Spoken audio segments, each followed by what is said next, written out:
State Sports Network. This is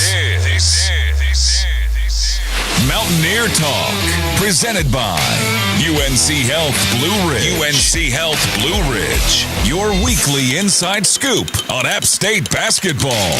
Mountaineer Talk is also brought to you by Pepsi. Grab a Pepsi and some friends and get in the game.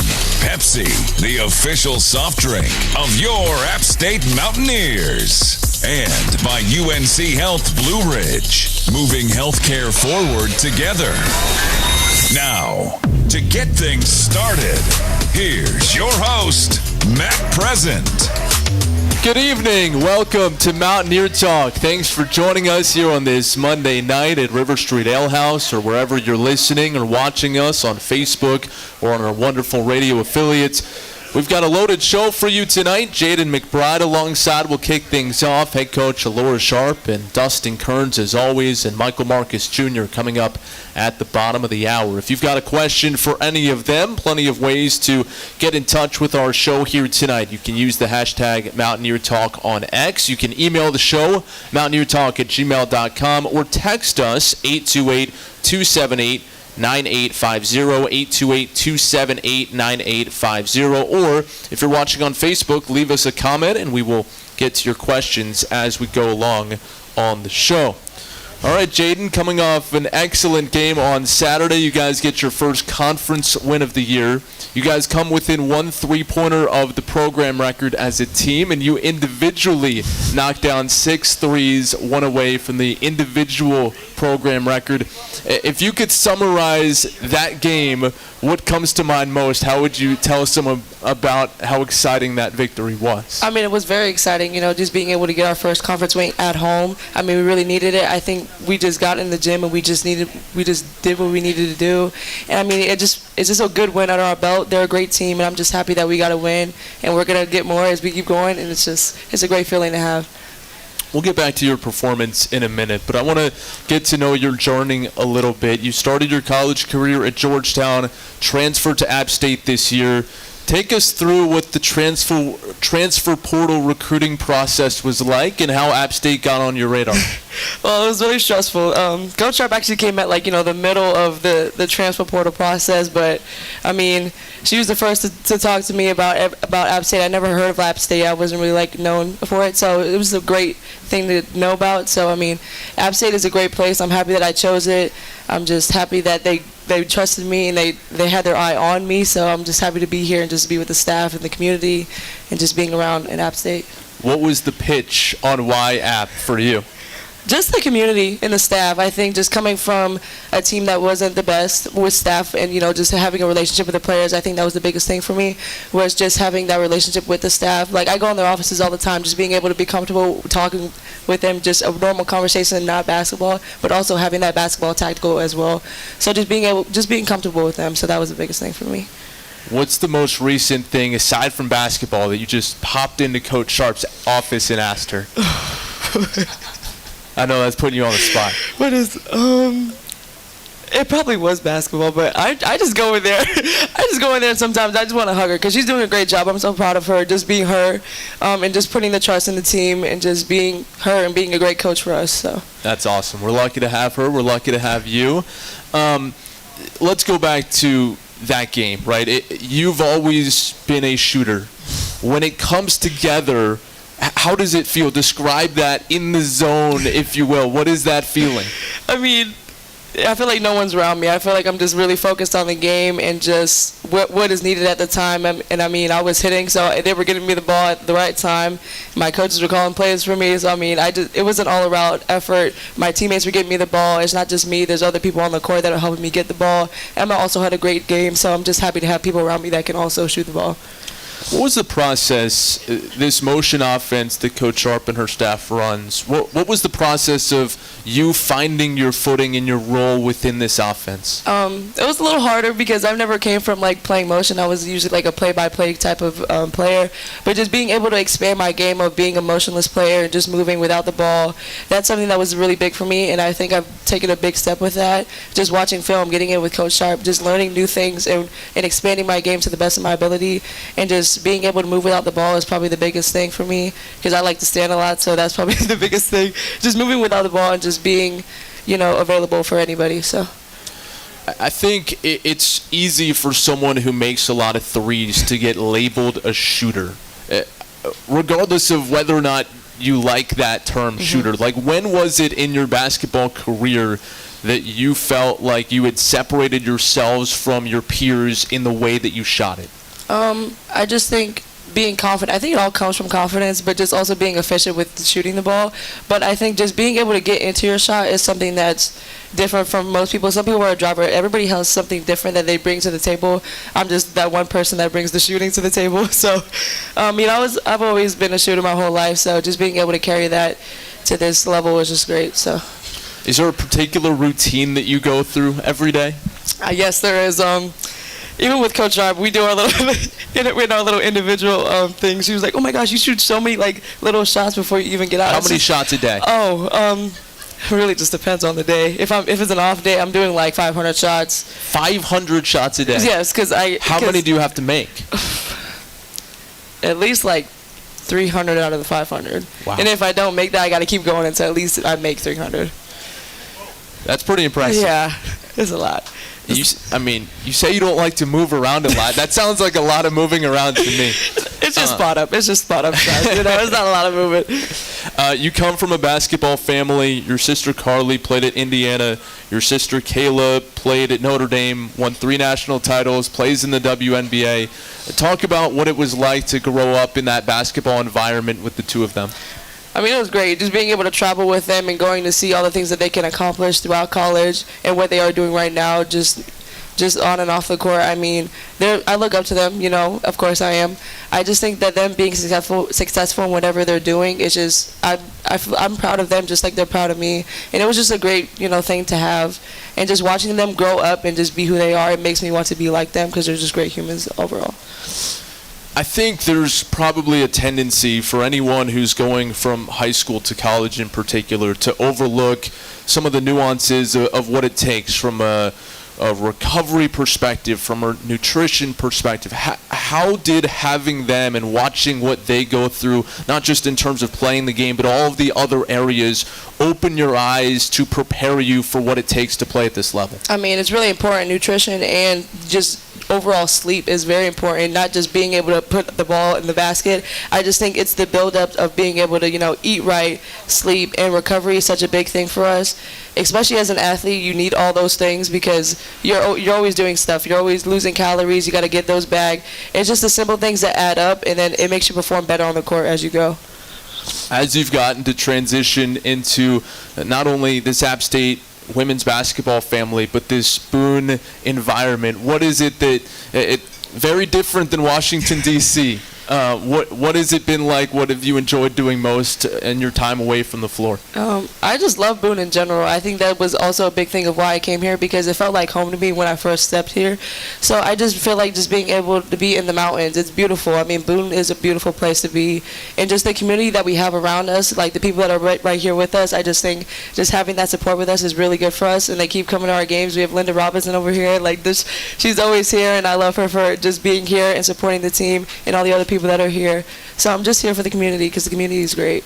Well, we heard there was a great crowd on Saturday, and we look forward to that continuing to grow throughout the season. Jayden, appreciate the time. Congratulations on a great game, and best of luck moving forward. Thank you so much. Jayden McBride joining us here tonight on Mountaineer Talk, kicking off the show. Plenty more to get to. Coach Sharp will join us on the other side. First, we want to remind you that Mountaineer Laughs returns to the Appalachian Theater this Friday, 7 o'clock. The show will feature comedian Dale Jones with an opening act from Tyrone Burston. Plus, for every ticket purchased, attendees will receive a voucher to attend the App State men's basketball game this Thursday against James Madison or on Saturday against Old Dominion. Get your tickets now by visiting appstatesports.com. And if you haven't seen it yet, check out the video that was just posted to the App State athletic channels. There's some pretty good jokes that we will touch on here coming up in our next segment. It's Mountaineer Talk. It's presented by UNC Health Blue Ridge, moving healthcare forward together, and it continues right after this.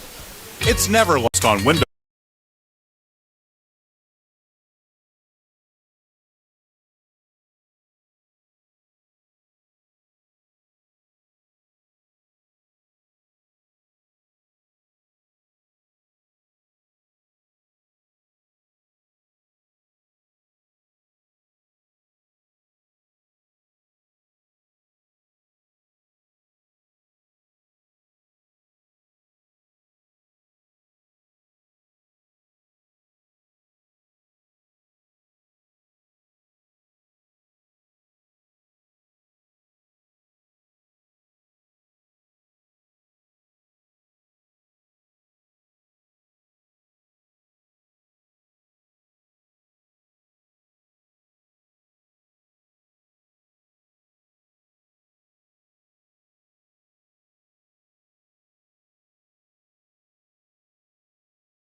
Welcome back to Mountaineer Talk. Thanks for being with us here on this Monday evening at River Street Ale House. Head coach Alaura Sharp alongside, and we teased it going into the break that you and head coach Dustin Kerns shot a little promo for the Mountaineer Laughs on Friday night. Your joke, we won't give it away, but it had to do with height. So we'll kick off your segment. We'll get into the big win over Southern Miss in a second. But the tallest player that you've ever recruited is how tall? Recruited, I would say probably 6'6". I'm not going to say, or maybe 6'7". 6'6". And the tallest I've ever, coached is 6'6", Jessica Powers. Okay. Awesome. We talked last week about this year's team getting a little more size to it. You guys pick up your first conference win of the year with a big victory on Saturday afternoon against Southern Miss. Jayden McBride, 26 points, 6 made threes. You guys knocked down 14 as a team. What was that like, just to see all those shots go in? The defense has been so good all year, and now the offense is starting to blossom. Yeah, I think obviously the biggest takeaway from Saturday is just our team's ability to stick with it. You know, we kind of felt like after Wednesday's game that we were really kind of searching for things. And for our team to be able to regroup after that really poor shooting night to turn right back around and be able to play with confidence on the offensive end, I think it says a lot about just the work that they put in. I know they were really in the gym extra, investing time in hitting those shots. And I just thought, it was just really good to see us take care of things on both sides of the ball.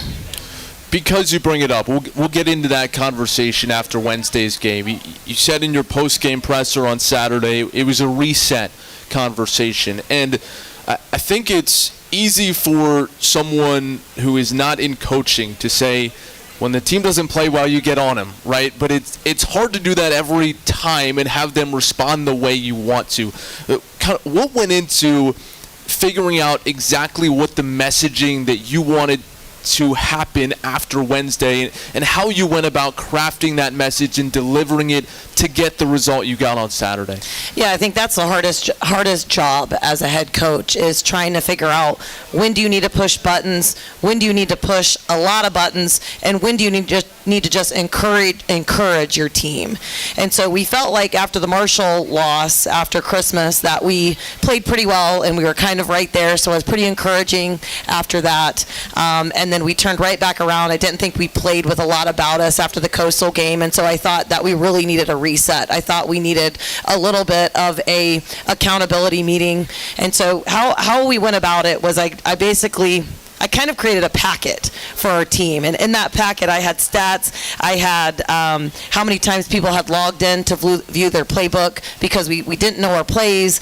We weren't shooting the ball very well. I had created this accountability document of all the things that we didn't feel like was a winning culture. And so we were just really honest with them. And then we created a playlist of what I was calling death by 1,000 paper cuts. And what was in that was things that we really teach and demand and practice every single day that we were taking for granted. I really believe as a head coach that winning is in the details. It's not what offense you're running, it's not what defense you're running, it's how strong you're playing with the ball, how many pass fakes you're going to use, are you chinning the ball around the rim, just all those things that can take your offense from good to great. And so we showed them that so that they could see there's a lot of really correctable things that we can fix by Saturday.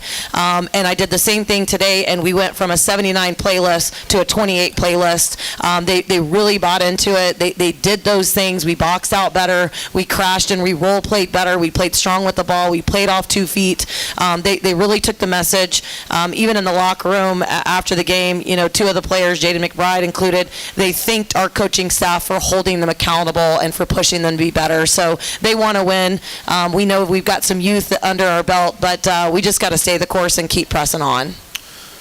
You said a lot of really interesting things there. I think one thing that stuck out to me was you talked about players being able to log in and view the playbook. Can you describe what that platform is and what it is that they're watching and hopefully taking away? And getting mental reps at the plays.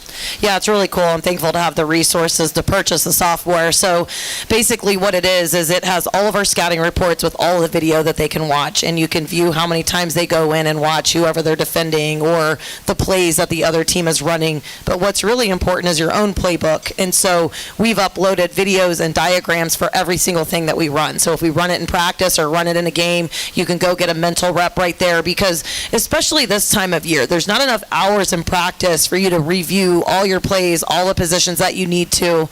So that's the mental reps that they've got to go in and get. And if you want to win, you're going to do the things that are rare. You're going to do the things a little bit more and a little bit better than your opponents, hopefully. And those are controllable things. And by the time we pulled it back up the next day, almost everybody in the roster had gone into their playbook. Their minutes had increased. And guess what? That day we ran 5-on-0, and our kids didn't miss a beat. They were also leading each other and helping each other get where they need to go. And again, it just goes back to accountability. And I'm fortunate to have a group that trusts us as a coaching staff to listen. Big picture, like broad brushes here. When you put together all of the plays that are in your offense or in your package, how many total is that, if you can give folks an idea? And then how many of those are you going to apply and implement for a particular game? Yeah, I would say there's probably, if you take sideline out of bounds, you take baseline out of bounds, you take zone, you take man, I would say maybe 40, 45, maybe 50, and that's not including your end of game stuff that doesn't sit on that play card. It actually sits on the back of the play card, that you're not asking them to know those by heart. You're drawing those up. We did one today.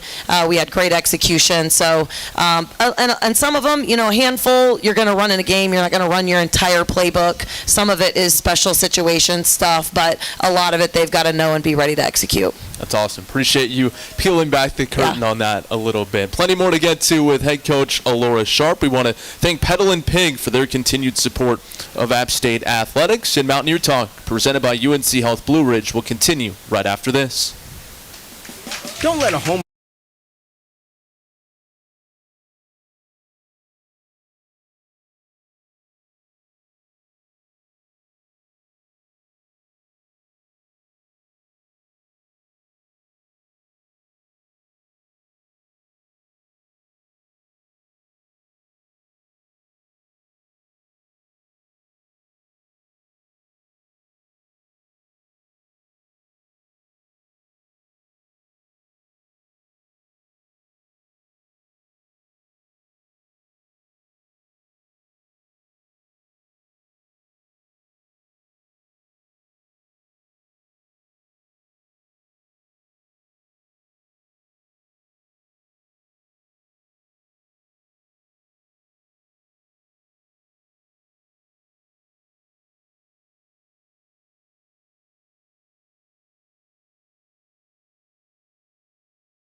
Welcome back to Mountaineer Talk. Thanks for joining us here on this Monday evening at River Street Ale House. Head coach Alaura Sharp alongside. We've got a question for you from our Facebook live stream.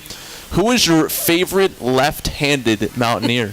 If there ever was a trap question. Well, since our only lefty on our team is sitting in the audience, I definitely am going to choose Jayden McBride right now. It's a layup. It's a layup. It's a dunk. All right, continuing our conversation, and we were talking about Saturday's win against Southern Miss, and certainly the three-point shooting jumps off the page. But I think even more so is the fact that you guys outscore Southern Miss 22-6 in the fourth quarter. You guys are up by 7. It's a pretty good place to be after 3, but to finish the game the way you guys did, what did that say about your team? Well, I think just the resilience to put as much as we can 4 quarters together. I think what's so exciting about us as a coaching staff is it was about a 12-point game, and we subbed our 3 freshmen on the floor, and they just blew it open. I think just the future of the program, we start 2 sophomores. Our first 2 out of our 3 subs are freshmen coming off the bench. They're just going to continue to grow up. I thought Addie Beal, you could literally see her growing up through that game and in the last several games. So I love the way that we closed it out. We could have hung on for dear life, but instead I thought we continued to defend, and I thought it really shut Southern Miss down in their last little bit. I mean, they were averaging, they were like top 10 in the country in pace. They were, I think, top in the conference in points per game. So to be able to hold a team that averages 80 to 59 points, they put up 98 on Troy, they put up 93 on Ark State. So, just continuing to lean into our defense and leaning into our zone. We've got to really block out this week out of it. We'll have a real challenge with our defensive rebounding come Wednesday. All right, let's talk a little bit more about Jayden and what she's brought to the table this season. First of all, when you saw her in the portal, what was it that caught your eye initially? Well, I had actually seen her play in high school way back when. So we had recruited a couple other players on our high school team. Obviously, we signed Addie Beal, who they are high school teammates. Jayden was a year older than Addie. So we were kind of familiar with that program that had a lot of success. And so the second she went into the portal, Brooklyn Taylor was all over it. She actually played AAU for Jayden's high school coach and AAU coach, Coach Chusey, and he does a really good job. And I think Addie helped a little bit, but I remember telling her in the first conversation, do you want to be more than just a shooter? We can teach you how to be a scorer. We can teach you how to do other things, and we felt like her best basketball is ahead for her. Speak to that. Where has she developed most in addition to just being a pure shooter? Yeah, I think just just her effort and identity as a player. She's learned how to play really, really hard. She's turned into a good defender, teaching her that you can score off offensive rebounds to get in there and get some second chance points. That's something she's really executed a lot better in the last couple of games. But she's, shooting her pull-up. She's shooting the 3. She's getting downhill and finishing at the rim. She's learned how to be stronger at the rim. She's also posting people up and just improving her rebounding, just teaching her how to use her size and strength, because she really is a mismatch problem for other teams. Well, and I would think in addition to that, having someone on the floor that shoots as well as she does from the perimeter helps you guys by just opening everything else up. Where have you seen that impact? Well, there's no doubt about it. Even late in the Southern Miss game, they attempted to face guard her, and then it just opens up driving lines, and people are afraid to stunt in the gap because of the kick-out 3, and it helps your post players to not have a double team. We saw on Saturday, finally, we were able to shoot ourselves out of the zone. A lot of people had been zoning us, so it was good to see us finally be a little more confident and pop the ball better around in our zone offense. All right, let's talk about the week ahead. You guys are on the road for the next 4 this week. It's at Old Dominion on Wednesday, Georgia State on Saturday. Logistically, how are you breaking up that trip? Yeah, so we'll practice tomorrow morning, and then we'll get on the road, get up there at a decent time. We'll shoot around on Wednesday.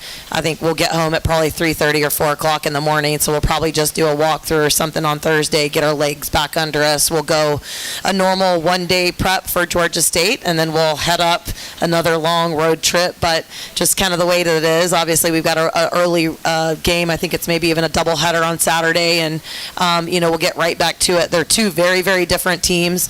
Old Dominion's got a pretty solid, good post game with some really good guard play around it. Georgia State plays 5 guards, very downhill, will spread you out, causes some matchup issues. So we'll have to take it one game at a time. We're prepping these first 2 days for Old Dominion, obviously overlapping when we can, and then we'll get ready to go. Obviously, one game at a time. We've got to go steal one. We dropped a couple here at home, and it's really important for us in this 4-game road stretch that we really go take care of business. We take all the lessons that we've learned and apply them on the road.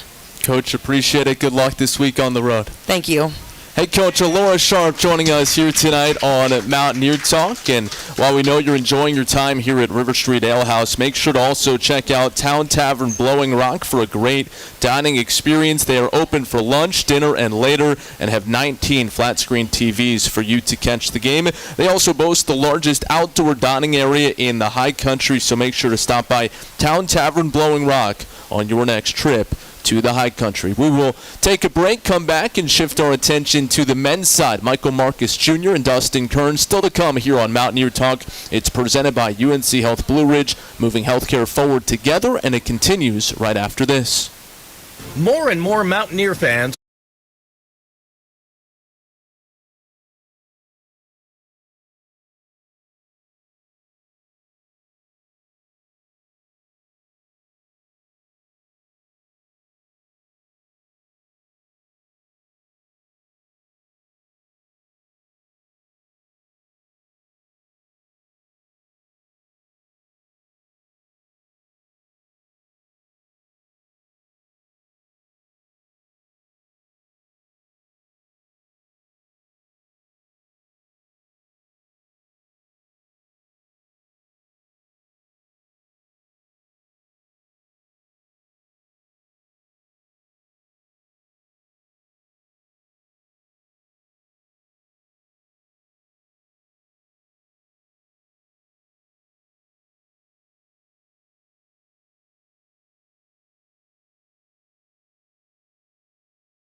All right, welcome back to the show. Glad you've joined us here on Mountaineer Talk here on this Monday evening at River Street Ale House.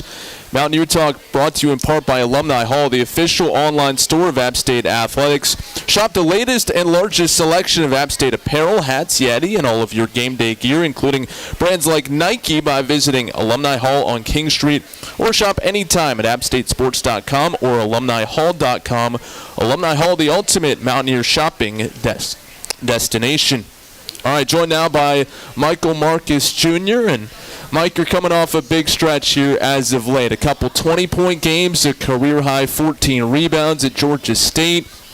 What do you feel like has been most satisfying in the way that you've played recently? I would say it's been to contribute with my team. Meeting with the coaches and talking to me saying, you don't have to do anything special, just do what you know how to do. That can help my team win. So be able to do what I know I can do. Let's talk about the progression through your career. going from being a freshman to a sophomore. That's generally when the biggest jump occurs in a student athlete's career. But for you in particular, the jump that you've gone, you went from 2.5 points a game last year to 8 points a game this year, a little under 3 rebounds last year to almost 6 a game this year, and those numbers are even better in Sun Belt play. What went into you being able to take that step forward this year? I would just say emphasis on what happened last year, that last game. It really hurt being able to see the seniors and the returners, like, seeing their tears and such, and realizing, like, wow, like, that's their last game, and I couldn't contribute as much as I wanted to helping them. So just making sure that my seniors this year and the returners don't have that same experience. That's my biggest goal. What were the things that you worked on most over the summer? I would say conditioning, realizing that because my best attribute is effort, the more in shape I am, the better I can do the things that require straight effort, like rebounding, defense, the things that might not show up on the stat sheet. Take me through it. What were those workouts like? What went into getting yourself in better shape? You can ask CA. So first week, my family goes on vacation to the beach, and so I asked him for sand workouts. He was way too happy to give me sand workouts. So it's about 10, 20-yard sprints on powdered sand, as quick as you can go. Lateral slides, time to karaoke, change direction on sand barefoot, and then go lift after that. Do that for about 4 days, then come back doing bike work, just trying to get a certain amount of calories within a certain amount of time, and doing that 3 times, going as hard as you can for 6 minutes, 3-minute break, do that about 5 times, take 2 days off, and then go shoot it afterwards. So just be able to have that same stamina, be able to do what you know how to do while you're tired is the biggest thing. Have you noticed the improvement as you play more and more minutes? Do you feel those workouts coming into play? I talked to CA about this actually. After the first 2 games, I didn't realize I played 30-plus minutes, and that's what you want. I told him, like, I really appreciate the workouts that we did because I'm seeing that I can still keep going when I'm seeing my competitors be able to slow down. You say bike workouts. I don't know if you're talking about a stationary bike, but anyone who sees you around Boone knows that you bike around campus. What's the history behind that? Have you always been a guy that rides a bike around, or is that something that you got into here at App State? So my first semester here, all my classes were about 10-minute walk apart, and I had 5 minutes to get to each one. And Boone is full of hills. It's pretty much a mountain town. I mean, Boone is a giant stairmaster, to be honest. And so I told my parents, hey, can we get a bike? Had to convince them. So I had them walk my schedule. And afterwards, like, okay, we'll get you a bike about by second semester. All right. Your classes are so interesting. Tell the folks what you're taking this semester. I'm taking databases, intro to computer science, linear algebra, and then my most basic class is just my writing class. What is linear algebra? I don't know yet. Okay, we'll find out. I haven't had that class yet. You and I were chatting on the road a few weeks ago, and you were telling me about a passion you have for applying what you've learned in your computer science classes into video games. Can you explain what it is that you hope to do maybe this summer or in the future in creating a video game? So my biggest thing is I would like the stuff I'm learning in my classes, the best way you can learn how to use them is to apply them. And so just figuring out a database, how to store data, how to like build GUIs or graphical user interfaces, and then the little techniques I have there. Be great to just like build an old-fashioned like SNES, Legend of Zelda games, the Mario games. Build one of those. Just like I see it all the time on and play them so many times, so to see how they actually work in building them. You feel like you could do that? With enough time, yeah. All right, I'm excited to see the final product. One other thing, we obviously showcased your piano playing ability last year. You said you learned the guitar this past summer as well. Is that right?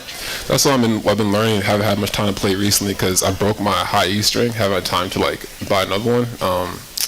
If there's a guitar shop around somewhere that someone can let me know, I'd really appreciate that. Yeah, someone help Mike out here and help him get a high E string for his guitar. I think we can make that happen. Okay. What has gone into teaching yourself an instrument? Where do you start? What are kind of the building blocks for that? So I've actually been doing music for a very long time. I played flute in middle school for about 3 years. Wanted to play saxophone, but I can't buzz, so I learned how to play the flute. Then did drums for a little bit, did guitar for a little bit.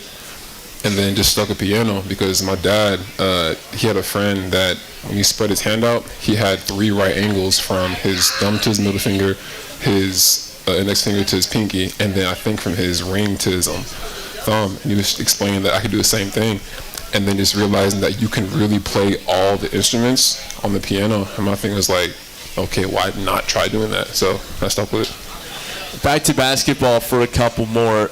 You talked about all the conditioning that Connor Agnew put you up to over the summer on the beach, in the weight room. On the basketball side of things, you work with Coach Zork as one of the bigs at App State. What are the types of things that he's helped you with in your technique as you've improved your game in the post? I would say working with Zork is probably one of the biggest blessings I've had coming here. My game's improved so much just working with him. It's a lot of him having me watch film, him showing me the areas I can improve on, and then just giving the confidence, showing that you know how to do certain things. I just got to show you what it looks like, and him knowing that once I know what to look for, that I know how to find that same situation in game. You've become the jump ball guy for the Mountaineers. Other than being tall and jumping high, is there any other technique or skill that goes into winning the jump ball? I mean, well, obviously is who wants some more. That's the first one. And then secondly, I've jumped against Chad, Luke, and how many times I've lost to CJ in jump balls. My biggest thing is I'm not trying to out-jump you. I'm just going for the ball as soon as it leaves his hand. They say wait till the ball gets to the top. I'm like, why would I do that? So. All right. We won't share that intel, but the goal is to get it early. Mike, appreciate it. Congrats on a great stretch. Let's keep it rolling. Yes, sir. Michael Marcus Jr. joining us here tonight on Mountaineer Talk. App State Athletics would like to extend a special thank you to this week's game sponsors. Thursday's game against James Madison, sponsored by the Finmore, and Saturday's game against Old Dominion, presented by UNC Health Caldwell. Thank you to the Finmore and UNC Health Caldwell for your continued support of App State Athletics. Great save, Mike. All right. Mountaineer Talk, presented by UNC Health Blue Ridge, continues right after this. Covering App State University takes the strongest wireless service in the area. With Carolina West Wireless, Mountaineers get the most reliable coverage on campus and across the country with our award-winning high-speed nationwide network. We offer the latest devices and technology at a great value with an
Welcome back to Mountaineer Talk. Thanks again for being with us here as part of your Monday evening. Head coach Dustin Kerns alongside his comments, brought to you by Blue Ridge Energy, powering a brighter future. Coach, we were just visiting with Michael Marcus Jr., and he's had a terrific development during his time at App State.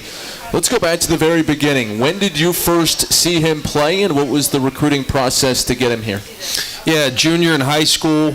Went down to see him a couple times, and then still today, Michael Marcus is the only junior that we've ever done a home visit with.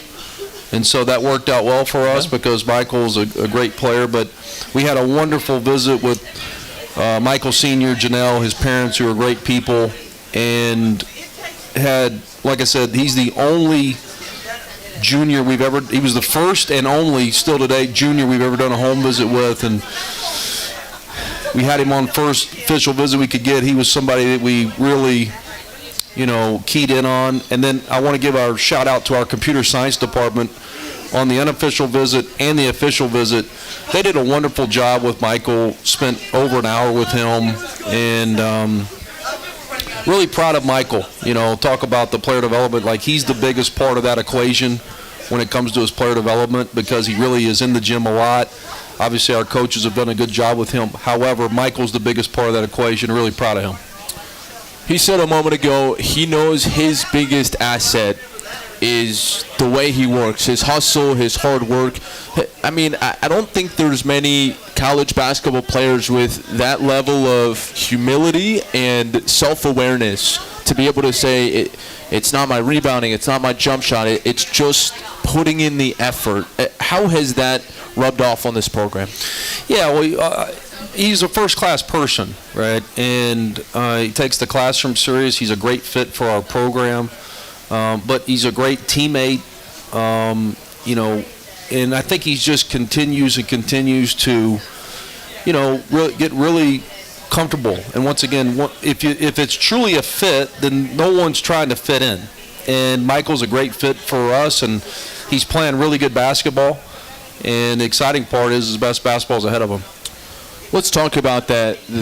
The summer and the off season for him. First, he mentioned the work he did with Connor Agnew. Yeah. I think we'd be remiss if we didn't talk about Connor's impact on this program, with Mike in particular, to be able to tailor a program in season, off season to help the physical progression. What have you seen from behind the scenes? Yeah, and Connor and his wife Tess, our nutritionist, Mike, you can tell there, right, like from the physical standpoint, is something, the weight room that he's fell in love with, and it's fallen in love with him back, right? And so there's not too many sophomores that look like physically like Michael Marcus. And not only is he, look physically and strong, he plays very physical.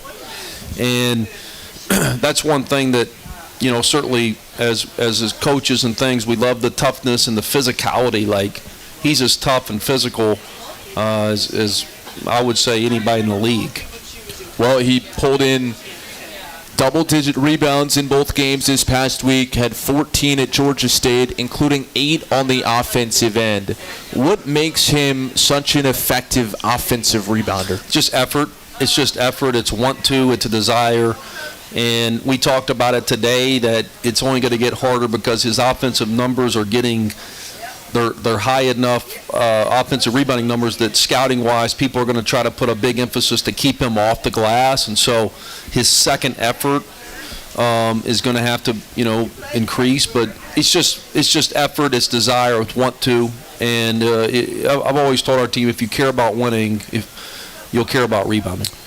Offensive rebounding in particular is something that we've talked about a lot more this year. It's become a greater emphasis. What went into figuring out that was something you wanted to hone in on going into this season? Yeah, well, it's all got to fit together, right? Like, if you send more to the glass, then you don't have as many back in transition defense where, we've been the top defensive team in the league. You've got to get that defense set. So there's kind of some trade-off, right? And so it was a deep dive into, can we be good at both? And we found a way that we feel like that we've got to create some extra possessions somehow. And certainly, like last Thursday night at Georgia State, if you pinpoint one thing back to the victory, was probably offensive rebounding. 17 of them. 17, and just that probably those 17 extra possessions, really paid off. And so it's helped us win some games this year. That one obviously stands out to mind. But as we talked about as our team, it's only going to get harder as teams are figuring out that we're relentless on the glass. But you're still leading the league in points a game allowed. So I know that you did this cost-benefit analysis, but you found a way to still lead the league in defense and to increase that production. Yeah, and there's some give and take there, right? Like there's some possessions that I've got to be able to live with in the transition defense end. There was a couple that maybe on Saturday that kind of caught up to us a little bit. So there is some give and take, and I've got to know that, maybe 17 offensive rebounds, but I've got to know that maybe 3 or 4 buckets in transition we're going to give up. And so there's got to be some give and take on my end. All right, we'll take a timeout. Plenty more to get to with head coach Dustin Kerns on the other side. It's Mountaineer Talk presented by UNC Health Blue Ridge, and it continues right after this.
Welcome back to the show, continuing our conversation with head coach Dustin Kerns. And early on in the show tonight, Coach, we made reference to the Mountaineer Laughs video that you and Coach Sharp put out on social media this afternoon. And she told a spider joke about an 8-footer.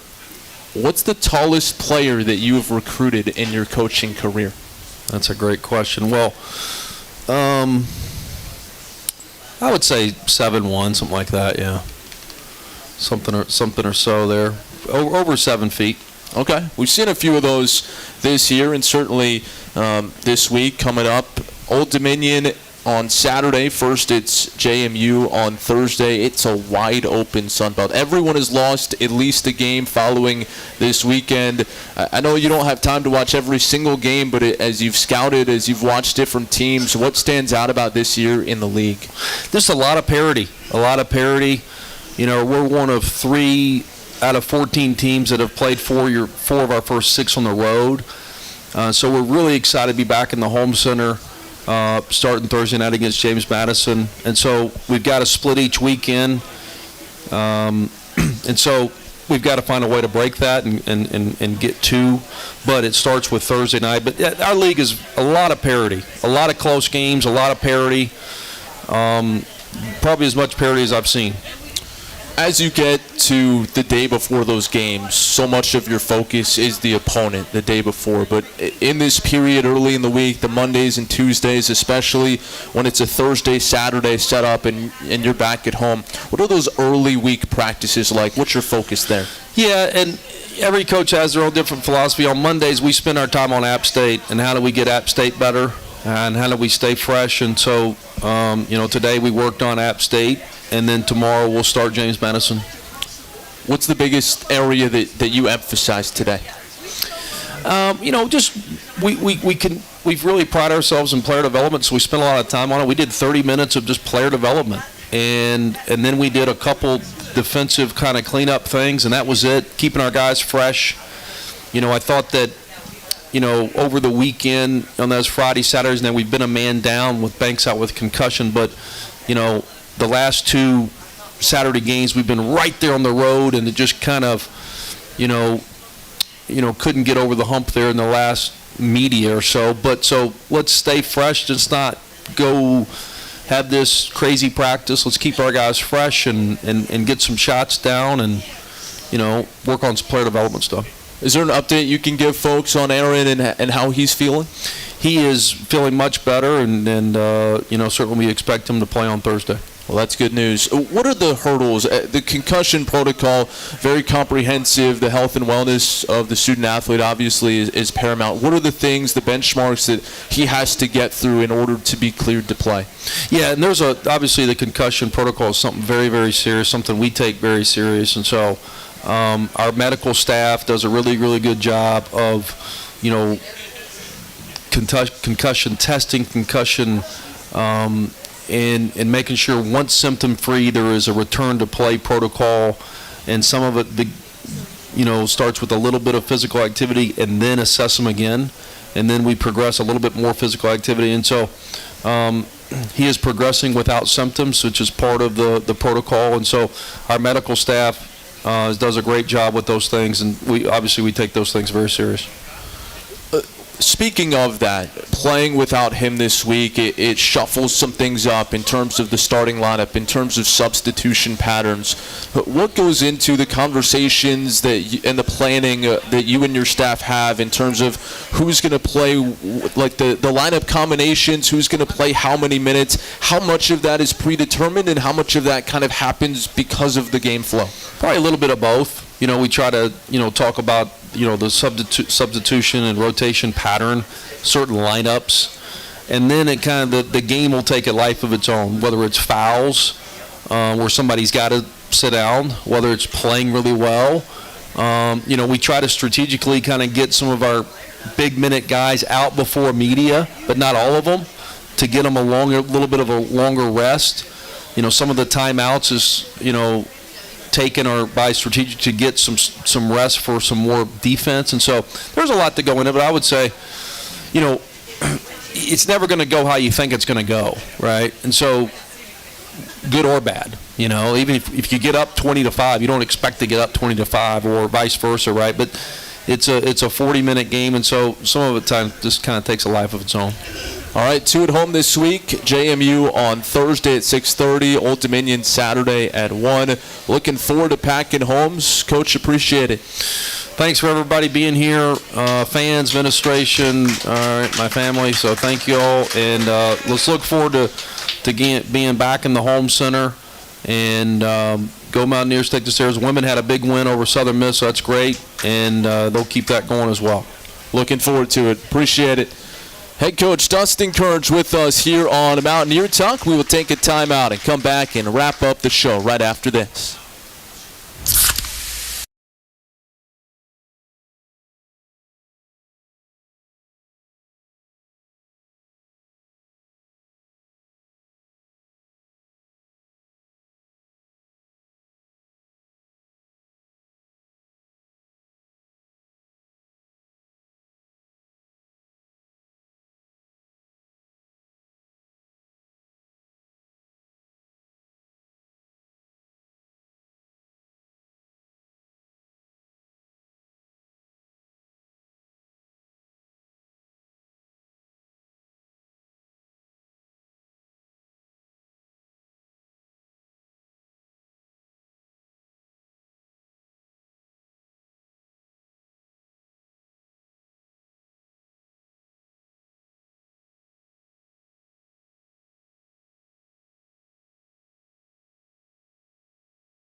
All right, wrapping up the show. Glad you've made us a part of your Monday night for Mountaineer Talk, presented by UNC Health Blue Ridge, moving healthcare forward together. If you missed any of our show, you can catch it on demand tomorrow morning as part of the Nothing But an App State podcast feed. So check it out. Appreciate Michael Marcus Jr. and Jayden McBride stopping by and chatting with us here this evening. The women on the road this week. They're on the road for the next 4, beginning Wednesday night in Norfolk when they take on Old Dominion, which is 10-7 on the year, 2-3 in Sun Belt play. That one tips off at 6:30, and then as Alaura Sharp mentioned, they will come back to Boone light day Thursday and then back at it on Friday, traveling down to Atlanta to face a Georgia State team that is 7-10 on the year and 2-3 in Sun Belt play. Saturday, that one tips off at 2 o'clock in Atlanta. The men at home this week against James Madison. First meeting of 2 comes Thursday night at 6:30. The Dukes 9-8 on the year, 2-3 in Sun Belt play. They rallied from down 19 points to pick up a victory over Old Dominion on Saturday, 70-69. And then speaking of the Monarchs, they're just 1-10 on the road this season. Mountaineers trying to make sure that number increases in terms of wins and losses. The Monarchs overall 2-4 in Sun Belt play, and that one tips off at 1 o'clock from the home center on Saturday. I want to thank everyone who made us part of your night this evening across our radio affiliates here at River Street Ale House or on our Facebook live stream. I want to thank Ryan Sirk back inside our network studios and Rob Burlington as well for his work here at River Street Ale House. Matt President saying thanks so much for joining us, and we will talk to you next Monday night back here for Mountaineer Talk. So long, everybody.